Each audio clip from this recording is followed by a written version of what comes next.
My name's David Alberts, founder of BeenThereDoneThat, and welcome back to another of our BeenThereDoneThat Where Next series, where we interview CMOs and interesting industry folk about where they see the world going next. And today, I'm very excited to have a friend of the company, a community member, and also one of the world's experts in CX and EX with us. CLo, welcome to BeenThereDoneThat again.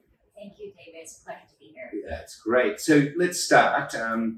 Just tell us where you've been and what you've done, and a little bit about yourself for those out there who don't know. Sure. So I have a background in product and service design.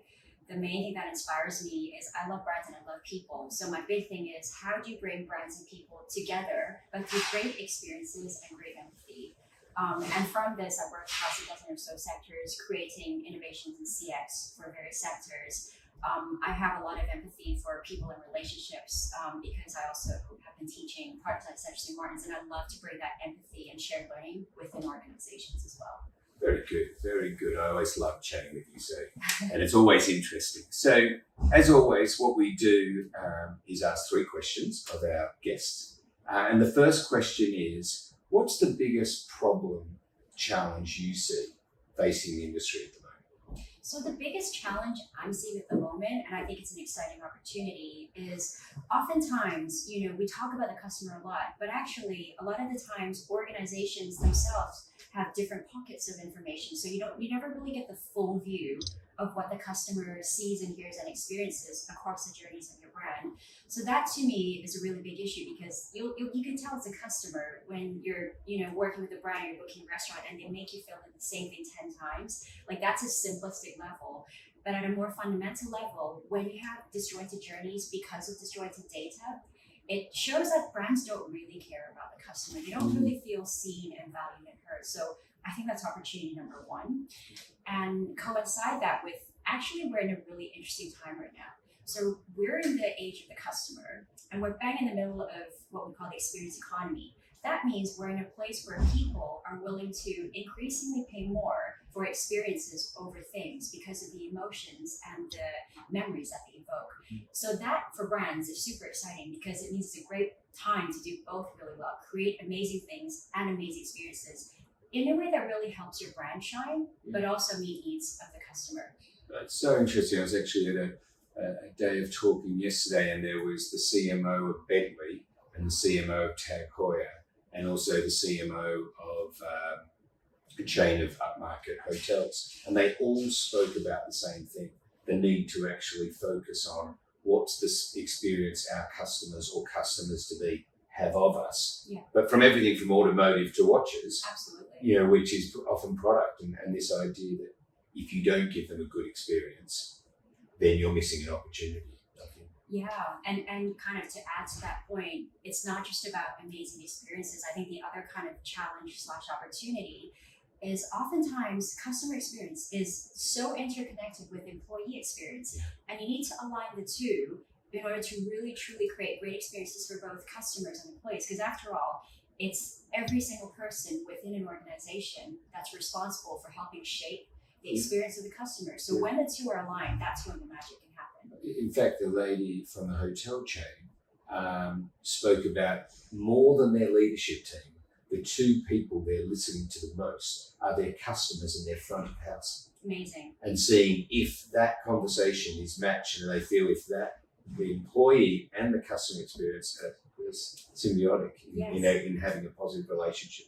Very interesting. So if that's the biggest problem, the disconnection, and the biggest opportunity, where in your world, where would you like it to go? Where's your happy place where we could get to something really exciting? So my happy place, for that to happen, 3 happy things would have to happen. The first happy thing is for brands to get to a place where they're able to create their kind of North Star customer experience, right? That means being able to walk your talk as a brand. That means your brand say, all your ads, all your comms, all your activations are reflective of your brand do, the actual experience that people get. So that's super exciting. And you can only do that if you really know your unique DNA as a brand and the unmet needs of your customer. The second happy thing I would love to happen is for us to have a more balanced and well-rounded way of looking at growth. Oftentimes growth is seen as sales, new sales, or likes, or attention, and that's great, but it's not the full picture. So what do I mean by a more balanced approach to growth? Well, first of all, instead of just looking at one type of growth, let's combine a few important ones together. Let's go, what's the commercial goal? What's the commercial ambition? But then how does that ladder up to our creative goal as a brand? And ultimately, how does that serve the unmet needs of customers in terms of the customer growth lens? Another kind of helpful way I find to look at growth is going, what's short-term growth and long-term growth? And both are equally important. So your short-term growth is all of the fun fireworks, I call them, to build excitement about your brand in the short term and fame. And you need to balance this with long-term growth. What are you doing to nurture relationships? Because if a customer comes and buys something from you once, that doesn't guarantee they'll stay with you. Yeah. So that part is equally important. And then, I talk about understanding customers' unmet needs as another way of finding growth drivers. So there's a couple of great ways to do this. One is looking at their functional needs, so all the practical, commercial, functional stuff, as well as their emotional needs. How do you build trust? How do you build desirability and relationships? And then perspective as well. So we talked about CX and EX just now. How do you balance the views of having that outside-in customer's point of view across the customer experience, but balancing that with what employees see and their roles in shaping the EX and as a result, the CX as well. So that's the second happy thing. The third happy thing, which I think would complete the union of these three things for that happy place, is I would just love for us to get to a place where we value relationships both with customers and employees as much as sales, as much as fame, because they're all really important. Yeah. I just reading a book called Everyone Matters, and it's all about if you look after the happiness and the growth of your own people, the other things will take care of themselves, and the same with customers. Very good. So finally, this is great. And so if there's one thing which is going to take us on the first step towards that happy place, what would that be?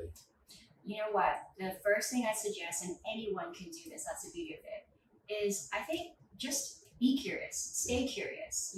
There's always something new to learn about a customer or employee that you may have worked with for decades. You might even be the expert, but having that curiosity gives you an open mind to understand actually there's new behaviors or there's new unmet needs I never knew about. And actually, they've just given me a really good insight into how that market can really innovate and how we can do something to help them towards that. So staying curious unlocks everything: insight, creativity, growth, but in a meaningful way that builds relationships. It's funny, we've always spoken about our clients. When people say, what type of clients do you have? And we always say, we like working with the learn-it-alls, not the know-it-alls. And I think that's exactly what you're talking about. Well, listen, thank you so much for taking the time to share your amazing perspective.